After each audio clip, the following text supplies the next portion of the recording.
Honorable members, the copy of the Constitution, 128th Amendment Bill 2023, as passed by Lok Sabha, has now been laid on the table of Rajya Sabha. I have admitted the notice received from the Minister of Law and Justice for consideration and passing of the bill in Rajya Sabha today by waiving of the requirement of 2 days notice period under Rule 123 of Rules of Procedure and Conduct of Business in the Council of States, Rajya Sabha. Accordingly, a supplementary list of business has been issued for today for taking up this bill for consideration and passing. A copy of the bill has been circulated to members electronically through members' portal yesterday night itself so as to enable them to peruse the bill.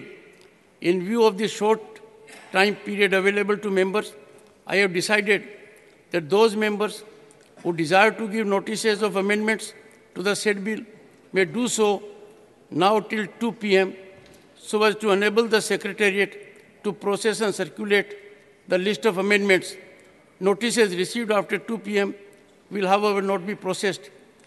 As recommended by the Business Advisory Committee in its meeting held yesterday, lunch hour will be dispensed, and during the discussion on the Constitution 128th Amendment Bill 2023.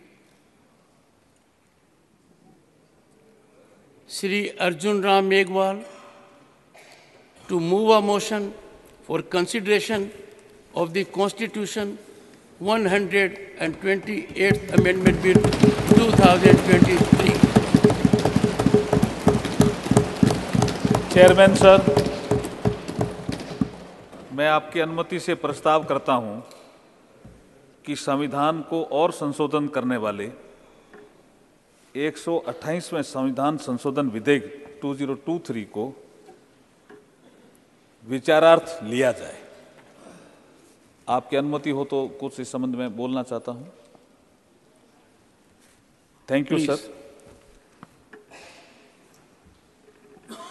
ये constitution amendment bill है sir, और महत्वपूर्ण bill है।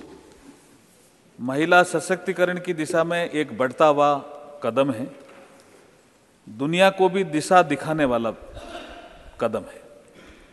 अमृतकाल की बेला में भारत को विकसित भारत बनाने की दिशा में भी एक महत्वपूर्ण कदम है। मैं इस अवसर पर इस बिल के बारे में बोलने से पहले जो बाबा साहब भीमराव अंबेडकर जी ने 25 नवंबर 1949 को संविधान सभा में भाषण देते हुए कहा था कि 26 जनवरी 1950 को हमें राजनीतिक समानता मिल जाएगी, लेकिन सामाजिक और आर्थिक क्षेत्र में असमानता रहेगी। इसको कौन दूर करेगा? आने वाली सरकारों का यह कर्तव्य होगा। मैं आपको यहां बताना चाहता हूं कि जब से नरेंद्र मोदी जी की सरकार बनी है, तब से लेकर जो आर्थिक और सामाजिक क्षेत्र में असमानता थी, उसको दूर करने का प्रयास किया। उसमें महिला सशक्तिकरण भी सम्मिलित है सर। जैसे जनधन अकाउंट, महिला धारक बनी अकाउंट की। जैसे पीएम आवास, मालिकाना हक महिला को मिला। जैसे शौचालय, जिसको हमने इज्जत घर का नाम दिया, संविधान की प्रस्तावना में यह भी उल्लेख है सर कि हम राजनीतिक, सामाजिक, आर्थिक न्याय के साथ साथ हम प्रतिष्ठा और अवसर की समानता भी देंगे। तो ये जो शौचालय वाला विषय है, छोटा विषय नहीं है। जो संविधान की प्रस्तावना में लिखा हुआ है, प्रतिष्ठा और अवसर महिलाओं को बढ़ाने वाला विषय था। उज्ज्वला योजना, किसी के घर में गैस, किसी के घर में गैस नहीं, असमानता थी, उसको दूर किया। नल से जल, किसी के घर में नल और कोई महिला दूर से पानी ला रही है। मैं राजस्थान से आता हूं, आपको भी पता है, रेगिस्तानी मेरा क्षेत्र है। मैंने महिलाओं को देखा है, मैं भी पानी लाता था दूर से जब घर में नल नहीं था। तो हमने देखा महिलाओं की क्या स्थिति है, असमानता फील्ड में। ये अगर किसी ने देखी तो हमारे प्रधानमंत्री नरेंद्र मोदी जी ने, और अब असमानता दूर की, नल से जल, प्रधानमंत्री मुद्रा योजना, प्रधानमंत्री मुद्रा योजना लगभग 68% महिलाएं बेनिफिशियरी है मुद्रा योजना में। स्टैंड अप योजना, बैंक तो पहले भी थे सर, किसी प्रधानमंत्री ने अगर बैंकों को निर्देश दिए कि कोई भी ब्रांच होगी, उस ब्रांच में 2 अकाउंट आपको करने पड़ेंगे 10 लाख से 1 करोड़ के। सर ये स्टैंड अप योजना है। 10 हमारे जो नागरिक हैं अंडरवेट नहीं हो, कमजोर नहीं हो, तो जिस गर्भवती महिला के पेट में बच्चा हो उसको न्यूट्रिटिव फूड मिले, इसके लिए 5,000 रुपए उसके खाते में, महिला के खाते में ही जाएंगे वो पैसे। ये मातृ वंदना स्कीम आई, सुकन्या समृद्धि योजना आई, मिशन पोषण आया, मिशन शक्ति आई, पीएम सुरक्षित मातृत्व अभियान आया, आर्म्ड फोर्स में महिलाओं का परमानेंट कमीशन आया, ये सब सेल्फ हेल्प ग्रुप के माध्यम से महिलाओं का आर्थिक उत्थान का विषय आया। जेम पोर्टल में लगभग 1.5 लाख वुमेन वेंडर पंजीकृत है। खेल 2021 टोक्यो ओलंपिक में 49% महिला एथलीटों की भागीदारी रही। तो ये सब काम ऐसे हैं जो ये बताते हैं कि जब 2019 का इलेक्शन आया तो महिलाओं ने बढ़ चढ़ के लोकतंत्र के इस भागीदारी बनी और 2019 के जनरल इलेक्शन में जनप्रतिनिधि चुनने में महिला वोटरों की भागीदारी पुरुषों की तुलना में अधिक रही। पुरुषों का मत प्रतिशत 67.2% रहा, वहीं महिलाओं का मत प्रतिशत 67.18 रहा। तो ये ऐसा एक करिश्मा हमारे नरेंद्र मोदी जी के नेतृत्व के कालखंड में हुआ है। आज जो मैं संविधान संशोधन जो बिल लेकर के आया हूं, उसके माध्यम से हम आर्टिकल 330 में एक अमेंडमेंट करेंगे, जोड़ा है, इसमें आप सदन अनुमति देगा तो उसमें जुड़ेगा।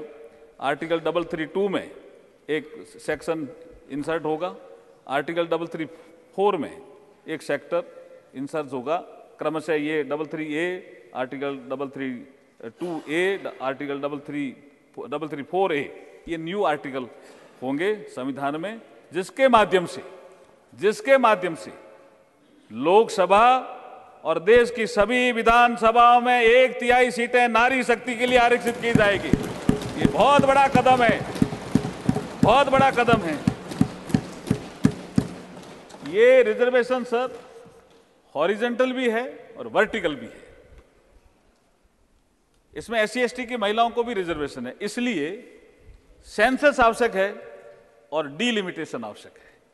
संविधान के आर्टिकल 82 में पहले से ही प्रावधान है, डीलिमिटेशन की व्यवस्था दी गई है और वो 2026 तक फ्रीज है। तो जैसे ये बिल पास होगा, सेंसस होगा, डीलिमिटेशन होगा, वो क्वासी जुडिशियल एक प्रक्रिया है सर। तो कौन सी सीट महिलाओं को जाएगी, ये डीलिमिटेशन आयोग तय करेगा।